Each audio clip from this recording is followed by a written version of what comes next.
একটা ছেলের কাছে তার দুনিয়া হইলাম তার বাপ মা।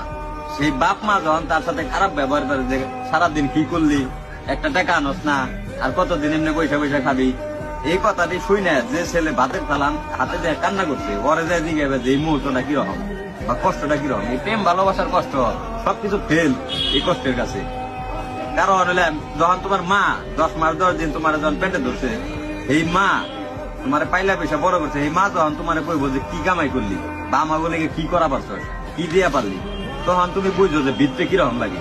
ভিতরে থেকে আমি মনে করি তখন প্রত্যেকটা ছেলের এই মুহূর্তটা যখন ফিল করে, ওই ছেলের আর মনে করো বাঁচার কোনো প্রচেষ্টাই থাকে না। মানে ওর মন চায় না যে আমি আর বাঁচা হয়েছি, তখনই মন চায় যে মরে যাই। এটাই ভাই নিয়ম, বাস্তবতা মানতে হইব সত্য। এই কষ্টটা মানে আমি মনে করি দুনিয়ার সব কষ্টের কাছে আর মনে হয় এই কষ্টটা।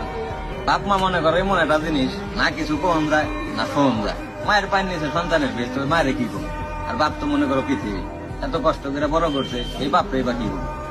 দোষটা মনে করো নিজের দোষ দিক না ভাগ্যের দোষ দিক, ওইটাই করে বোঝা যাবে না। মানে আমি চাই যত বেকার মানুষ আছে, যত বেকার ছেলে পেলে আছে, আল্লাহ সবাই রে ভালো একটা অবস্থানে নিয়ে দিক, এই তৌফিক দান করুক। এটা কর্মের ক্ষেত্রে যে কোনো ক্ষেত্রে আল্লাহ সবাই ভালো একটা অবস্থান দান করুক।